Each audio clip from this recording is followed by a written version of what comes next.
బుధ ప్రదోష వ్రతం డిసెంబర్ 17, 2025. బుధ కృష్ణ ప్రదోష వ్రతం బుధవారం డిసెంబర్ 17, 2025. ప్రదోష పూజా ముహూర్తం సాయంత్రం 5:40 నుంచి 8:20 వరకు. ప్రదోష సమయం 2 గంటల 35 నిమిషాలు. పగటి ప్రదోష సమయం సాయంత్రం 5:45 నుంచి 8:20 వరకు. త్రయోదశి తేదీ ప్రారంభం డిసెంబర్ 16, 2025 రాత్రి 11:50 స్టార్ట్ అయ్యి త్రయోదశి ముగింపు డిసెంబర్ 18, 2025 తెల్లవారుజాము 2:32 వరకు. ప్రదోష వ్రతం చంద్రమాసంలో 2 త్రయోదశి తిథులైన శుక్లపక్ష త్రయోదశి, కృష్ణపక్ష త్రయోదశి నాడు పఠించబడుతుంది. ప్రదోషం వ్రతం కోసం సూర్యాస్తమయం తర్వాత ప్రారంభమైన ప్రదోష కాలంలో త్రయోదశి తిథి ఉన్న రోజు నిర్ణయించబడుతుంది. సూర్యాస్తమయం తర్వాత త్రయోదశి తిథి మరియు ప్రదోషం ఏకకాలంలో ఉండే సమయం శివపూజకు చాలా శుభకరమైనది. ప్రదోషం రోజు బుధవారం వచ్చినప్పుడు దాన్ని బుధ ప్రదోషం అంటారు. బుధ ప్రదోషం భగవాన్ శివుని ప్రసన్నం చేసుకోవడానికి పాటించబడుతుంది. బుధవారం బుధగ్రహం యొక్క ఆధిపత్యంలో ఉంటుంది మరియు అందువల్ల బుధుడు రావడం వల్ల ప్రజ్ఞ, వాక్కు, వ్యాపార రంగంలో విజయం సాధించడానికి శుభంగా పరిగణించబడుతుంది. బుధ ప్రదోష వ్రతాన్ని పాటించడం వల్ల వ్యక్తి యొక్క మానసిక సామర్థ్యం, సంభాషణ నైపుణ్యం మరియు వాక్పటుత్వం పెరుగుతాయి. జ్యోతిష్ శాస్త్రంలో ఈ ఉపవాసాన్ని చాలా ప్రభావవంతంగా భావిస్తారు.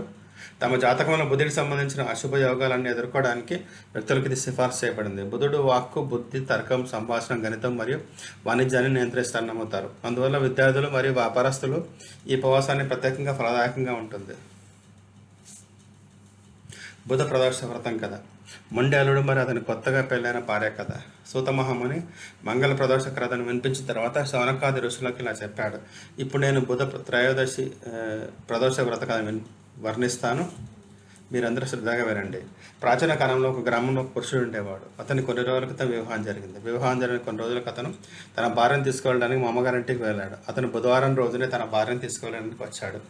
అతని అత్తమామలు, మరదళ్ళు, చెల్లెళ్ళు మరియు ఇతర బంధువులు అతనితో బుధవారం రోజున భార్యను తీసుకువెళ్ళడం అశుభంగా భావిస్తారు అని చెప్పాడు. కానీ అల్లుడు తన అత్తగారితో ఇలా చెప్పాడు: అలాంటిది ఏం లేదు, అదంతా అంధవిశ్వాసం, నేను బుధవారం రోజున నా భార్య ఇంటికి తీసుకెళ్తానని. వారు పదే హెచ్చరించినప్పటికీ అల్లుడు తన మొండితనం వదలలేదు. చివరకు నిరుత్సాహపడిన అత్తమామలు తమ కుమార్తెను బుధవారం రోజునే అతని వెంట వేడుకలు పలికారు. కొత్తగా పెళ్ళైన అతను ఇద్దరు ఒక జంట బండిలో తమ ఇంటి వైపు ప్రయాణిస్తారు. ఒక నగరాన్ని దాటిన తర్వాత కొద్దిసేపటికి ఆమెకు దారిలో దాహం వేయడం ప్రారంభించింది. భర్త ఒక పాత్రలో ఆమెకు నీరు తీసుకురావడానికి వెళ్ళాడు. అతను తిరిగి వచ్చినప్పుడు ఆమె ఒక అపరిచిత వ్యక్తితో తన భార్యకు ఒక కుప్పెంలో నీళ్లు తెచ్చిస్తున్నాడు. అతని భార్య ఆ నీటిని తాగి వ్యక్తితో సరసమాడుతున్నట్టు చూశాడు. ఈ దృశ్యం చూసి భర్తకు చాలా కోపం వచ్చింది మరియు ఆ వ్యక్తి మీద కోపంతో అతని వైపుకు వెళ్ళాడు. కానీ ఆ వ్యక్తి దగ్గరికి వెళ్ళినప్పుడు భర్త ఆశ్చర్యపోయాడు. ఎందుకంటే ఆ అపరిచిత వ్యక్తి రూపము, శరీర నిర్మాణం పూర్తిగా ఆ భర్తలాగే ఉంది. అతను తన ప్రతిబింబం లాగా అన్నాడు. వారిద్దరు గొడవ చేయడం ప్రారంభించారు. ఇంతలో వారి గొడవ చూసి అక్కడ దారిన పోయే వ్యక్తులు గుంపులుగా చేరారు. అప్పుడే అక్కడ కొంతమంది సైనికులు వచ్చారు మరియు ఆ స్త్రీని అడిగారు: చెప్పు, ఈ ఇద్దరులే నీ భర్త ఎవరని. సరిగ్గా ఒకేలా ఉన్న ఇద్దరు వ్యక్తులను చూసి ఆ కొత్తగా పెళ్ళైన భార్య ధర్మ సంకటంలో పడింది మరియు గందరగోళంలో పడింది మరియు విలవిలాడిపోయింది.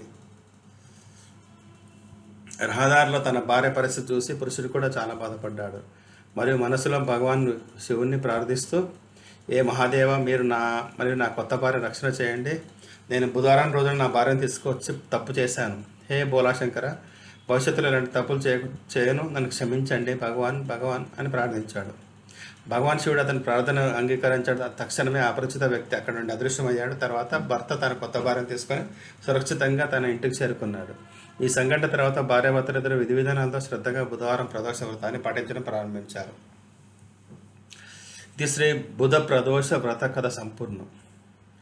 బుధ ప్రదోష వ్రత దినాన భగవాన్ శివుని ఎలా పూజించాలి?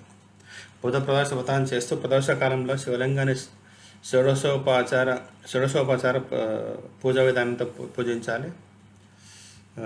ఈ రోజున నామము వ్రాసిన బిల్వపత్రాలు, ఉమ్మెత్త పువ్వు మరియు పండ్లను తప్పకుండా అర్పించాలి. ఇంతేకాకుండా శివలింగము లేదా విగ్రహం దగ్గర దేశీ నూనెతో చేసిన 4 ముఖాల దీపం వెలిగించి శివచాలీస పారాయణం చేయాలి. ఇలా చేస్తే భగవాన్ శివుడు మరియు మాతా పార్వతి చాలా సంతోషించి మీ ప్రతి మనోకామనను నెరవేరుస్తారు. ధన్యవాదాలు. దయచేసి షేర్ చేయండి, సబ్స్క్రైబ్ చేయండి, లైక్ చేయండి, కామెంట్ చేయండి.